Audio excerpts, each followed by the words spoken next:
Good afternoon and welcome to 2021, whether you're ready for it or not. We haven't been together for a couple of weeks, so in some of my update, you're going to hear some significant changes in the numbers because of that time lapse. All right, so by the numbers for the world, we are now over 87,541,000 cases worldwide, with global deaths at just under 1.9 million. So we're approaching 2 million global deaths. In the United States, we have 21,354,000 cases and 362,000 deaths. Over 1/3 deaths in the United States from COVID. In terms of California's numbers, we now are sitting just under 2.5 million cases and over 27,000 deaths. This positivity rate actually is wrong. We're now really closer to 15 or so % on the positive. So we continue to go up on the positivity rate. And then in terms of Fresno County, for reference, I show you what we had a few weeks ago at our last update. We had 49,918 cases. We now have 69,318.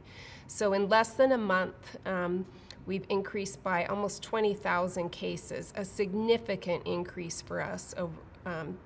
We went from 557 deaths to 711 deaths. And it's my understanding that we have quite a few death certificates being processed right now, so expect that number to go up significantly. All right, in terms of hospitalization, as of yesterday, we had 626 individuals hospitalized. Back in November, that was 170, and last time we met, 553. We actually had our highest number yesterday at 659 hospitalized, and we have 114 in the ICU, and we hit our ICU peak about a week ago at 148. With the increase in cases that we're seeing, we should expect these numbers sadly to go up even higher, and so stay tuned. I forgot to put our tier system for reopening. It's a bad number, so bad I didn't put it in here. I'll report out on that next week, but basically we are deeply in the purple in all of our numbers. We're around 18% for positivity and around 60 cases per 100,000. We need to be under 8% to get out of the purple tier on positivity and less than 7 cases per 100,000 to get out of the purple tier on the cases. So we're well in the purple on both of those. Okay, so what about this new variant we've heard about? It's been identified first in the UK. It's called B.1.1.7, whatever that means. It's now been identified in California, many other states, as well as other countries outside of the UK. This variant, they've studied it. It does not appear to be more deadly, but it does appear to be more infectious. Exactly how infectious, they're not sure. I've heard rates as high as 70% more infectious. But there's a lot of confusion about why would something that's more infectious but not more deadly be dangerous? And so it's very concerning, and it's really because of simple math, and I'm going to go over that with you.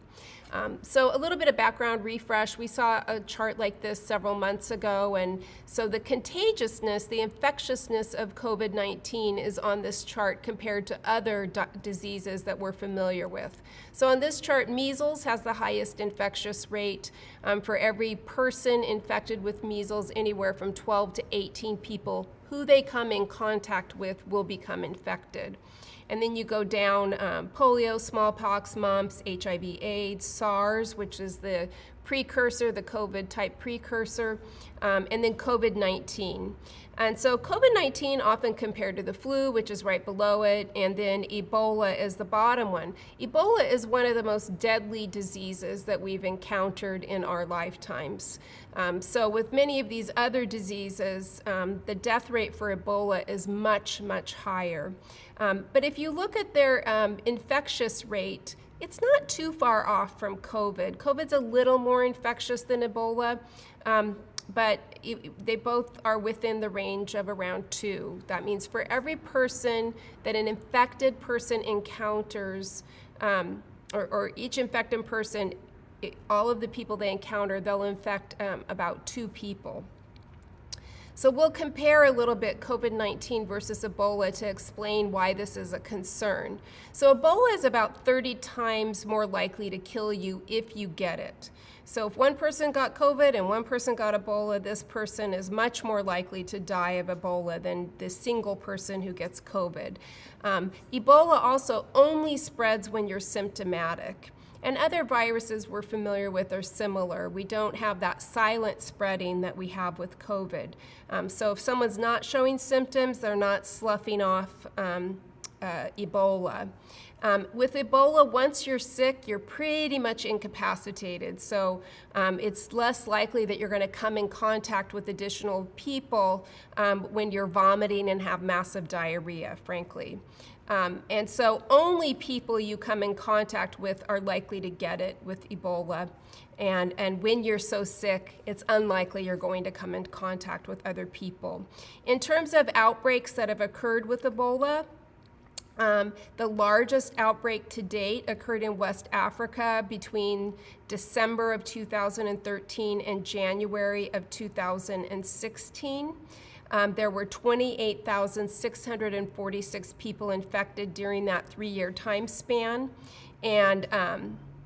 or really just 2-year time span, and 11,323 deaths. So about 40% of the people in that particular outbreak who got it did die of Ebola, hugely different from the 1 or so percentage that we're hearing with COVID.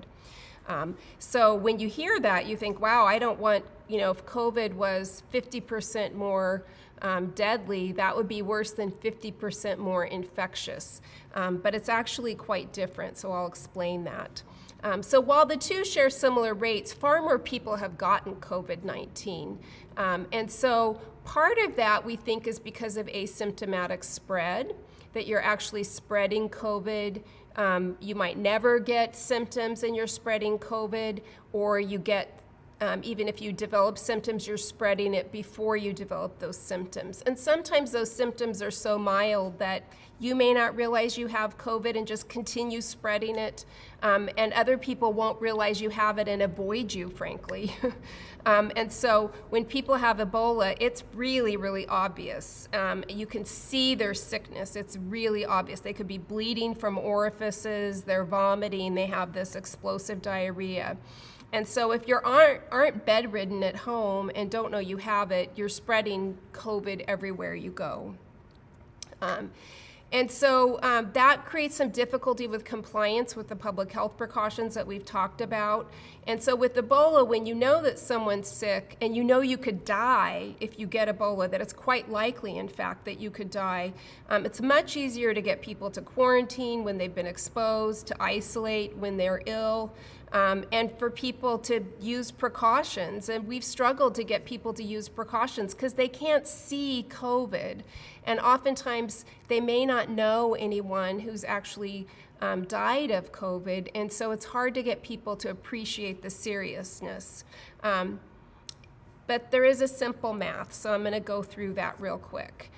While COVID only kills 1% of those infected, if everyone becomes infected, if we have a much more infectious disease and people aren't following those precautions and everyone were to get infected, with just a 1% chance of dying, worldwide 78 million people would die. 78 million. In the United States, 3.2 million. That's 10 times more than have died right now. And in Fresno County, 10,000 people will die if everyone gets COVID. 10,000 people, if just 1% of the people who get it. So if all of a sudden we have a much more infectious virus, and it's much more likely that you will get it, we will see the death rate go up significantly. Not because it's more deadly, but because more people get COVID.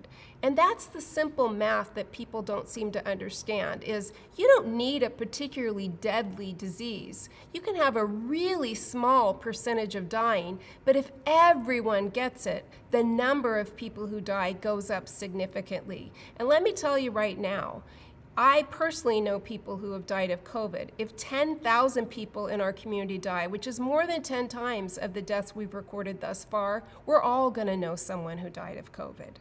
And that's the seriousness, that's the math behind it. And so this one, I wanted to remind you, I'd shared this previously.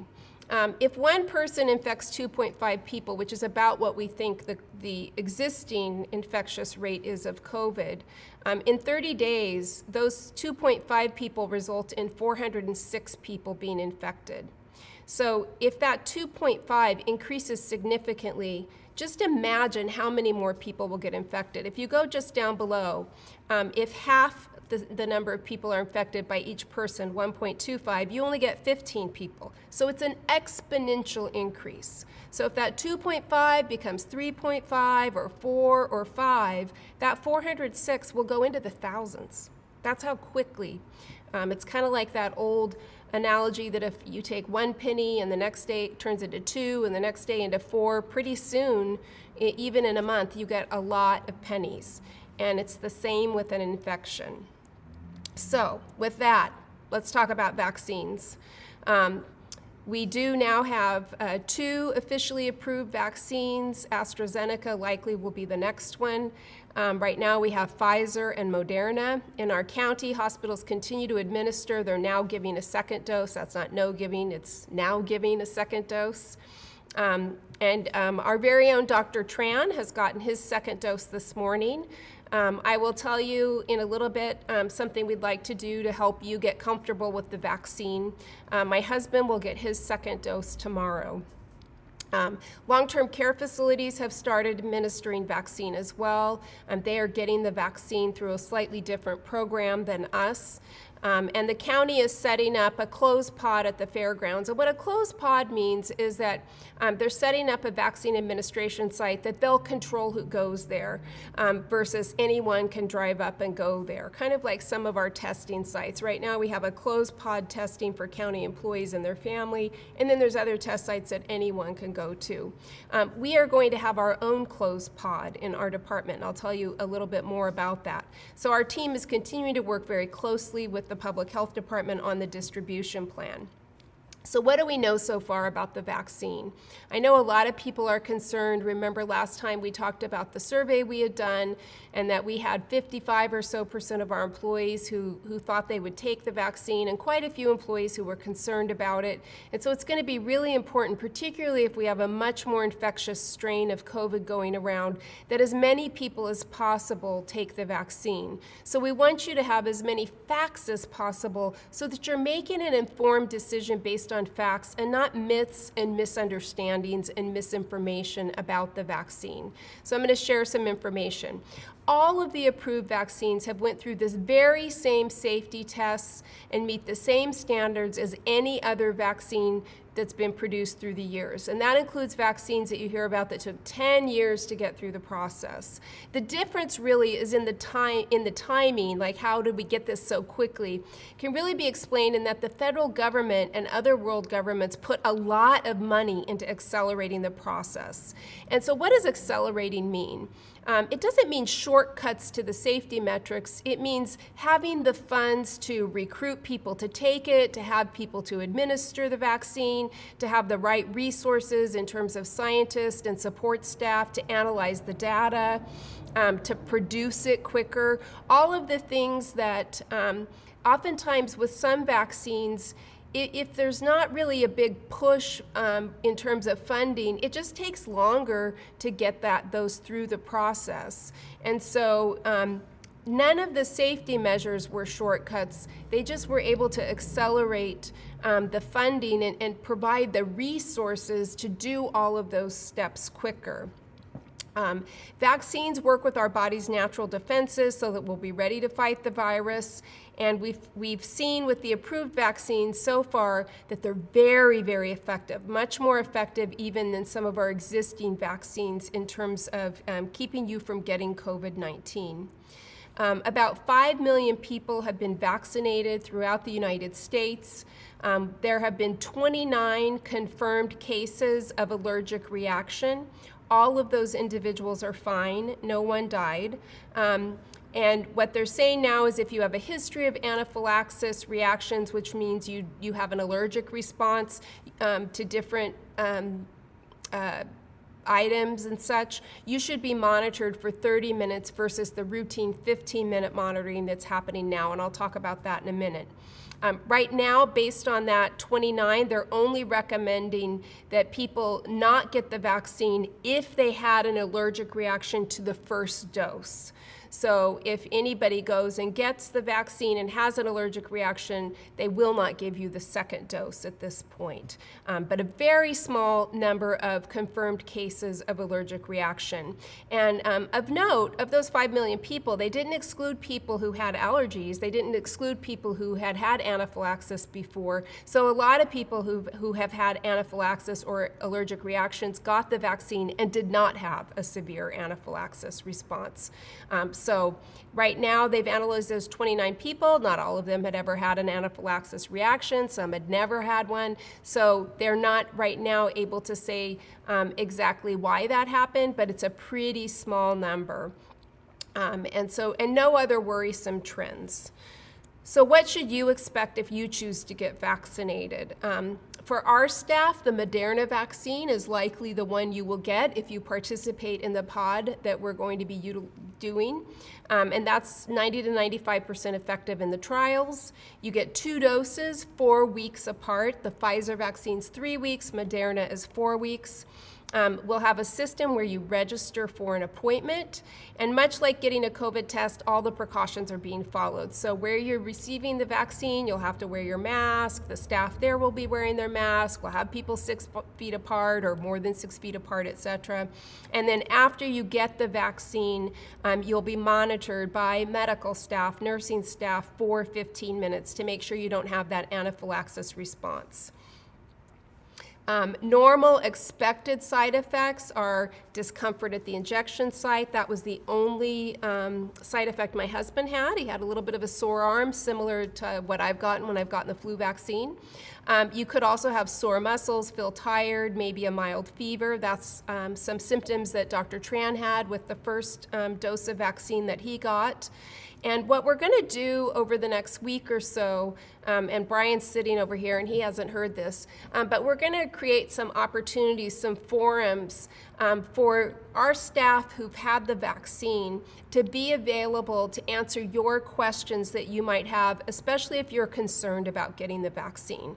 So Dr. Tran has agreed for me to share with you that he's had the vaccine, got a second dose this morning, that he had some of those normal immune responses that you expect that can happen when you get a vaccine like this. It means your body is doing exactly what it needs to be doing, mounting an immune response, which is what a vaccine is supposed to do. And he'll be available. We hope to set up some times next week where you can log in or later watch a recorded version of Dr. Tran answering questions and telling you about what his vaccine experience has been like. And then as more staff get vaccinated, we'll have them on as well so that you can hear different stories about what it was like, what it felt like, any symptoms that they've had, and begin to develop a comfort level with real people that you know who are getting the vaccine. Over the past 2 days, we have vaccinated a number of staff in our department.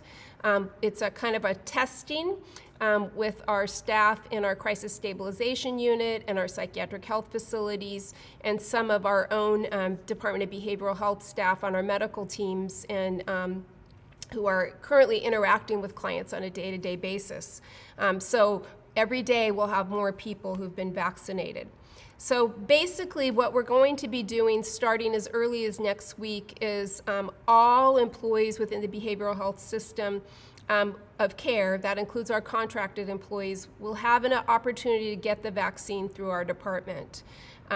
Basically, there's not going to be restrictions on who gets it, who's willing to get it, but we will have a progression in terms of if we have some entities or staff who are interacting with the public and persons served, they'll be prioritized a little bit, as well as high-risk health conditions and then individuals working from home. And so the goal is to administer the first dose to all willing employees within the next few weeks. Now, obviously, there could be some slight slowdown to that timeline if we, for instance, run out of vaccine. We don't anticipate that happening, but if we have to delay to get the doses of vaccine, or we were to have problems with staffing and such. Those details will be finalized and they'll be forthcoming in the next few days, where we'll provide opportunities for all of you to register to get the vaccine. It will be voluntary. That has not changed. It will not be mandatory. It will be voluntary. If you choose not to get the vaccine during our department's administration clinic, you'll still have access. It just might be through a different process and further down the road. So for those of you who aren't really sure, I really highly encourage you to listen in when we make available Dr. Tran and other staff of ours who've had the vaccine, hopefully get some of your questions answered. We would like to be able to give you the vaccine as quickly as possible to protect you and our community. But if you choose not to get the vaccine, it's not like you get like a red mark against you. It just means that later you'll have to fit in with the other process that the public goes through to get the vaccine. And then, just to reassure you, as cases decline over time, we will return to work. Whether or not you've had the vaccine won't impact your ability to return to work. We'll return to work as it becomes safe to do so, and your vaccine status won't impact that. It will be, the decision of who returns to work will solely be based on assigned job duties and where we need you to work to get your job done. So I do want to reassure you of that. I know we'll have some questions, so I think I'm going to go ahead and answer these questions real quick. Regarding COVID vaccine, is it safe to take if nursing, and how will this be handled to returning to work if it is not? That's a question I am not going to answer here today. I will get an answer for you, and I'll report out on that next week, or maybe even send out an email. The long-term side effects, if any, we are not aware of any long-term side effects. Vaccines over the time have been one of the safest things that medicine has to offer. And so certainly as more information is gathered, we might learn of some side effects, but we're not aware of any side effects at this time. And so each of you is going to be tasked with making a personal medical decision that you have to weigh the risks and benefits. The risks of taking the vaccine, the risks of not taking the vaccine, the benefits of not taking the vaccine, the benefits of taking the vaccine. So that providing you with protection from a disease that could kill you, taking a vaccine, possibly having side effects. And so, for me, I'm just going to tell you how I make that decision, and you're going to have to make it on your own. 5 million people have been vaccinated. No one has died from that. 29 people had an allergic reaction. That's a risk I personally am willing to take. I want to protect myself, my family, and my community. It's a risk I'm willing to take. Each of you will have to weigh those risks for yourself. I just want you to make those decisions based on facts and not myths. So I appreciate the questions. If you get the vaccine, are you expected to quarantine? No, you are not expected to quarantine, but you still got to wear your mask. I'll talk about that in a minute. Oh, yay, somebody got the vaccine and is feeling great. That's awesome. If you get the vaccine, do you still have to follow precautions? Yeah, I'm going to go ahead and go to maybe I went back here. Did I skip it? Oh, we'll continue. This was on this slide. We'll need to continue following the precautions even after you're vaccinated. Yes, you do have to wear that mask. You're highly recommended to continue following those precautions, particularly after the first dose, because you need the second dose to be fully immunized. And the other thing is, we're not entirely certain that you couldn't still be exposed to virus, get the virus, and not know you had it, and just have a less response to it. And so you'll be recommended to always follow those precautions as well. Can we still be carriers if we get the vaccine? I'm worried to pass it on to my children. We don't know that. There's no evidence in the trials that people got the virus while they were vaccinated and passed it on to other people. There was no evidence of that. But again, that's something that we can't say with certainty. So that's why we're going to follow the precautions even after we're vaccinated. More questions about same level of safety precautions. Yes, absolutely. Is there a time frame that should be taken from the flu shot to getting COVID? Yes, there should be a 14-day period of time between flu and COVID vaccine. So if you haven't gotten the flu shot yet, and your time, when we open up the registration for the COVID vaccine, it will be over a period of weeks. And so you don't have to take it right away or miss out, okay? And so if you haven't gotten the flu shot, I highly recommend you get the flu shot and that you wait 2 weeks to schedule your COVID vaccine. All right. The vaccine reduces transmission, it does not eliminate it. We don't know that. Someone stated that as if it's fact. That is not fact. We don't know that for sure is true. We just know that we're going to act as if it's true so that we protect people. We do not know that it's true that you would continue to transmit virus after you've been vaccinated. Can our spouses or family get vaccinated as well? At this point, no. We are being made available to have the vaccine because as employees in the Department of Behavioral Health, we fit into the tier for which the vaccine is being administered now. Our families do not. And so our families are going to have to wait until they fit into a tier. Some of our family members, like mine, my husband's already been vaccinated. I didn't get vaccinated when he did because I don't work at community medical centers. And so each of our family members will have to wait until it's their turn to get vaccinated. If you've had COVID, do you still need the vaccine? One thing we don't know about having had COVID is how long the COVID antibodies stay in your body and potentially protect you from getting COVID a second time.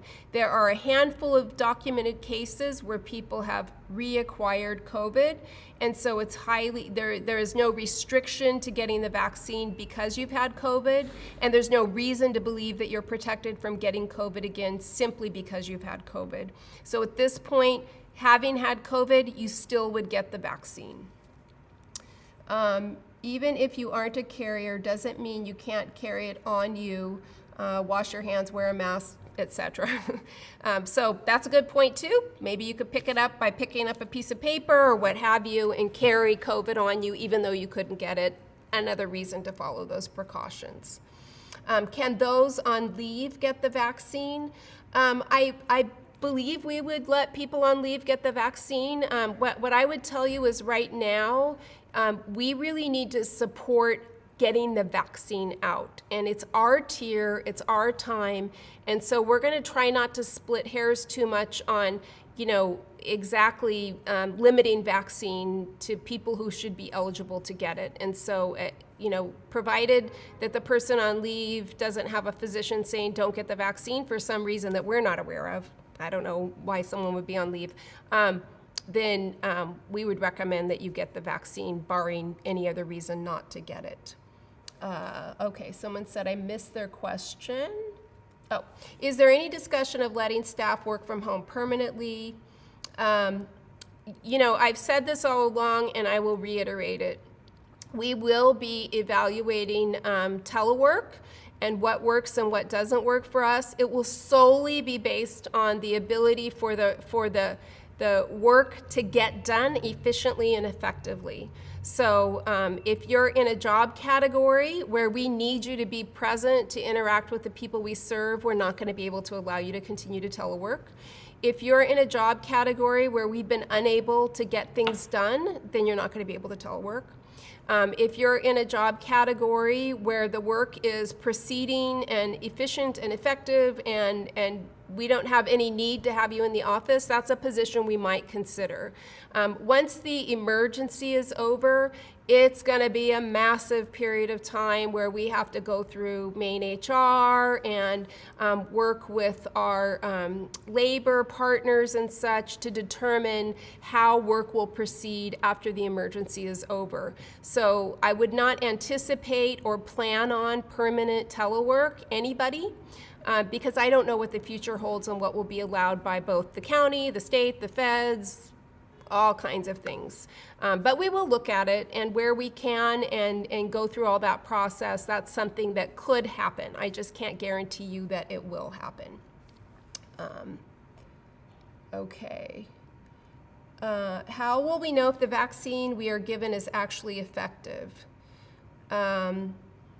Well, studies have been done, and Moderna, we know, is 90 to 95% effective.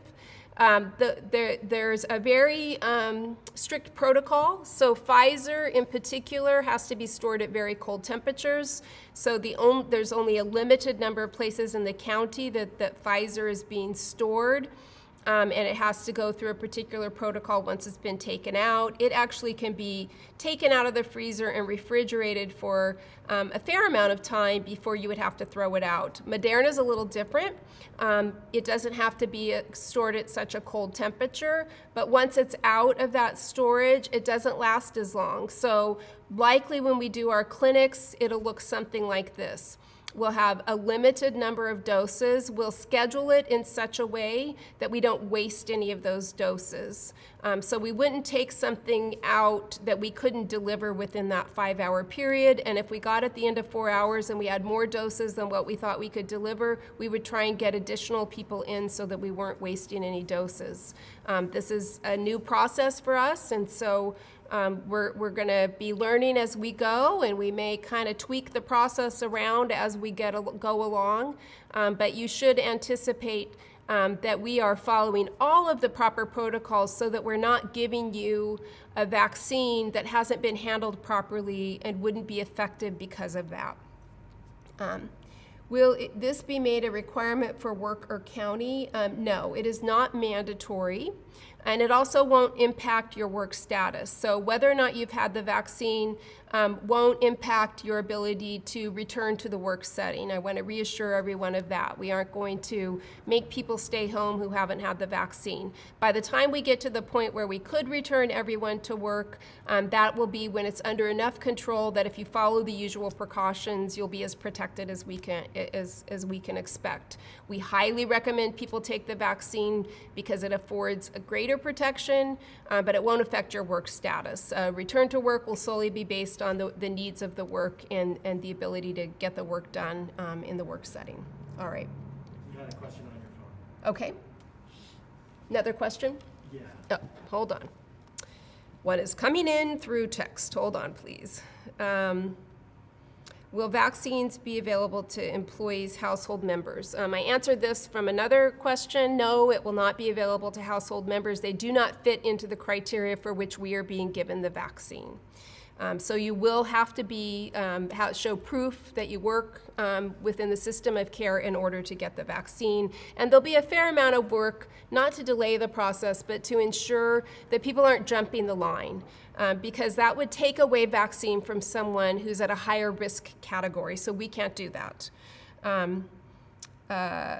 I talked about monitoring that for those with a history of anaphylaxis. Will the same additional monitoring be available to those with a history of severe vasovagal responses to injections?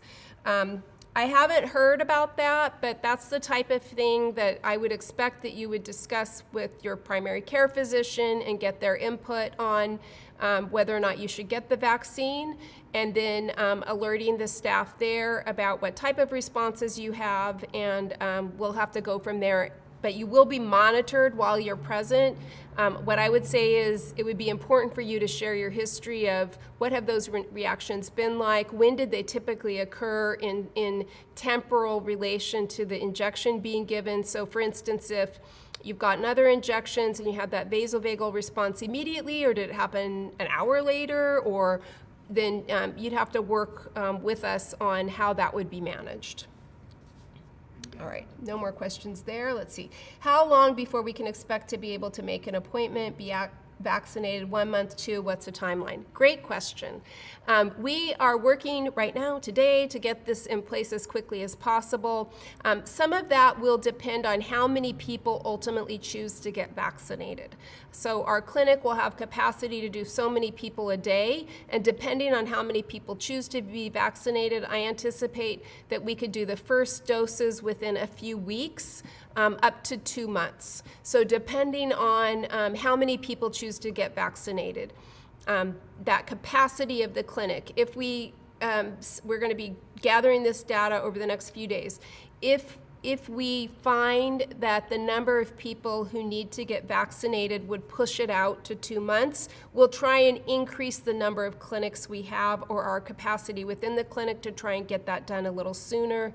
But within reason, we'll try and do it as quickly as we can, given the constraints of vaccine availability and the capacity of the clinic and the number of people who need to get vaccinated or are willing to get vaccinated.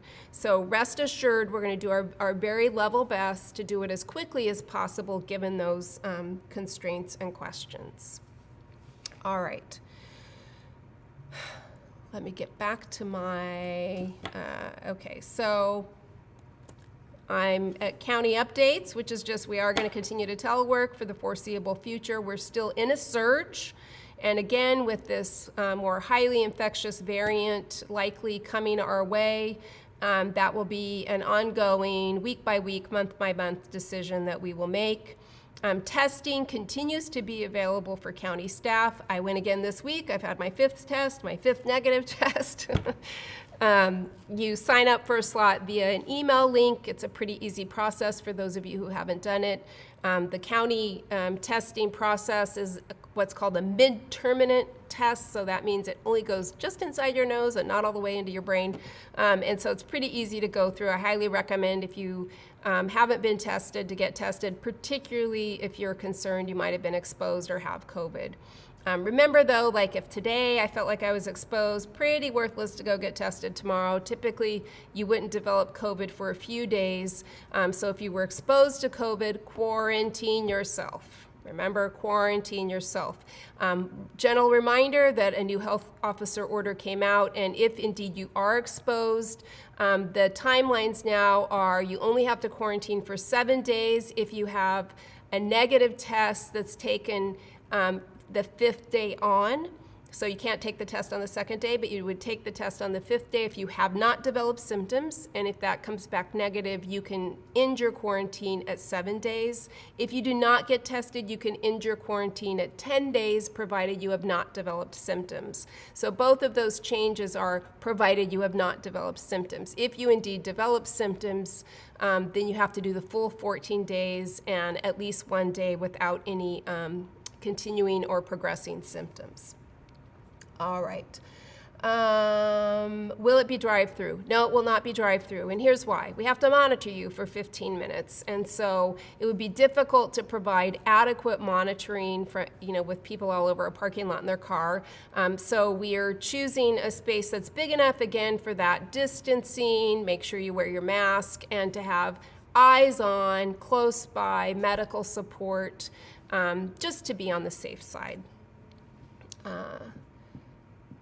Someone else said they're on their 7th test, all negative. So, yeah. I will share with all of you that someone who is close to me, not in my family, had an experience over the holidays that highlights why we all have to be vigilant. This person and her husband are generally pretty good with following the precautions, but they did decide to get together on Christmas Eve with family, including several members of extended family, we'll say, including a relatively new baby. And after that getting together, it was about 10 people, 4, 5, 6 households. Every single person got COVID except for one, including the baby got COVID. And so everyone's doing okay, but it's just an example that when even when you think you're being safe, even when you say, well, we'll probably be okay, all it takes is one person to have COVID, and every single person there, for the most part, got COVID. And so really good reminder why we have these precautions. No one there thought they were particularly ill. Nobody was vomiting or, had an intense fever. But everyone got COVID. And several of them got sick. They legitimately did not feel well for several days. The baby ended up at Children's Hospital for a check-in because had some significant symptoms and being so little. And so this is just an example of what can happen when we let our guard down. And also why we're likely going to see an increase in cases, because I'm sure they're not the only family that let their guard down over the holidays. And not every family will be as lucky as them. And that's our challenge. That is our challenge right there, is that it's going to spread, and it is spreading, and we're seeing it in the number of cases, the number of hospitalizations, and very, very sadly, the number of deaths. So please, learn as much as you can about the vaccine. Make the best personal decision for you based on the facts, not myths, not misinformation, but on the facts. Not all of you will choose to take the vaccine, and I do understand and respect that, but I hope that you're making it based on the facts. I think we had a little more. One more question. If you get the vaccine and end up with side effects, will you have to stay home? We certainly would recommend, if you're feeling ill, to stay home. The people I've talked to, the only person I've talked to who's had the vaccine that had some side effects, they were over within a day or so. It didn't last for a long period of time.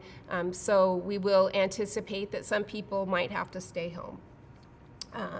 Driving during anaphylaxis is contraindicated. Thank you for sharing that.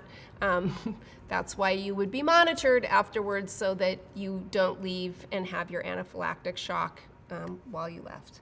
The timeline from exposure. So if you were exposed to COVID today, and for instance, I sat with someone or someone in my household, develops symptoms today, goes and gets tested, turns out to be positive, and I don't come into any more contact with that person, because that's an important variable, but that exposure date is my first day. Now I have at least 10 days I have to quarantine. The person who has COVID has to isolate, and they isolate for 10 days. Mine's called quarantine, and I quarantine for 10 days.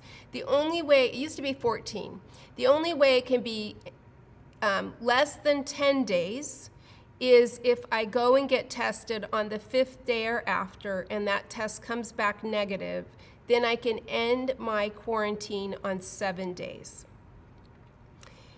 If I don't develop any symptoms, and I have that negative test, that's on the test was taken on the 5th day or after, I can end my quarantine on 7 days. If I don't get a negative test and I don't develop symptoms, I can end my quarantine in 10 days. If I develop symptoms, then I am treated as if I have COVID, and from the date my symptoms develop, or I have a positive test taken, now I isolate for 10 days. So if you've been exposed, you could potentially be in that cycle for quite a while, right? If you, let's say you were exposed and then you develop symptoms, excuse me, on the 7th day, now you're 10 days from there. Sorry, just a dry throat, I promise you. Too much talking for Dewan. Okay. Oh, a picture of my backyard. I wish that was a picture of my backyard in the background, but it's just something that Brian pulled up on there. What's behind me where I'm sitting is a big green screen. And so it's just green behind me. But it's a beautiful backyard. I have a beautiful backyard, but that's lovely too. All right. Any other questions for Dewan? I'm confident that other questions will arise from people who are watching right now, because we only have about 45, and many, many questions are likely to arise from individuals who view this later as a recording. We want you to have your questions answered, so please forward any questions you have now or in the future to myself. I won't have all the answers, but I know where to ask people who do, and we will get those answers for you. Helen Herrera, who's really leading our vaccination planning efforts, along with Dr. Tran and Karen Toombs and Jolie Gordon-Brower, who are nurses who are providing that clinical input, will be assisting in developing frequently asked questions. The county's public health department also will have a frequently asked questions. So we'll build on that and really have a running list of these types of questions and the answers to them that you should be able to access. We'll also provide you with information that we get from the CDC and others with facts about the vaccines. And all of that information should be shared as widely as you want to help really answer those questions and hopefully allay concerns that people might have more broadly across both our department as well as the community. The more people that get vaccinated, the more people who do fine with vaccination, and then as we start to see the cases going down, my hope will be that more people will choose to get vaccinated, recognizing that that's our path forward, that's our path out of this mess that we're in, and hopefully we can demonstrate that safety to a level that helps address anyone's concerns. And so say your prayers, cross your fingers, whatever you believe in. Okay, someone said, my brother got his first dose, then tested positive. It's unclear if he was exposed prior or after. And if you develop symptoms after the first dose, please take precautions. Absolutely. Remember, you don't get the full benefit of the vaccine until you've had that second dose. So you are absolutely still able to get COVID, particularly before you've had that second dose. And 95% effective means there could be that 1 out of 100 who does get COVID even after having the vaccine. And so that's why those precautions are so, so important. And for sure, like I could get exposed to COVID today, next week get the vaccine and develop symptoms after, and the vaccine had nothing to do with that. It couldn't provide me with protection if my exposure came before I got it. And then if I'm exposed after, before my body's really mounted that immune response, you know, in those first few days or a couple of weeks, that could definitely happen too. All right, I don't see any other questions. Oh, okay, more information. Will we get time off to get vaccinated? Just like with testing, we would expect you to schedule your time to get vaccinated in coordination with your supervisor, and we will give you time off, paid time to get vaccinated. And so that's something that we'll ask Helen when she produces those frequently asked questions to provide detailed information about how that would get coded or what we will do about that. But yes, of course, we want you to be able to get vaccinated. We don't want that to be a barrier to getting vaccinated. And all right. I don't see any other questions. This won't be the last chance you have, though, to ask them. So again, please email me if you have questions, and we'll be reporting out more next week. Please also look forward to Dr. Tran and other staff who've been vaccinated or somewhere in that vaccination process to be made available next week for all of you to have access to them and ask them questions and get some of your other issues and questions raised. And hopefully that, again, will provide you with even more information and evidence to support the decision to get a vaccine. So stay safe this week. We're working hard to create a safe environment for you and to give you the chance to enhance your safeness by getting that vaccine. So stay tuned, stay in touch, and we'll see you next week.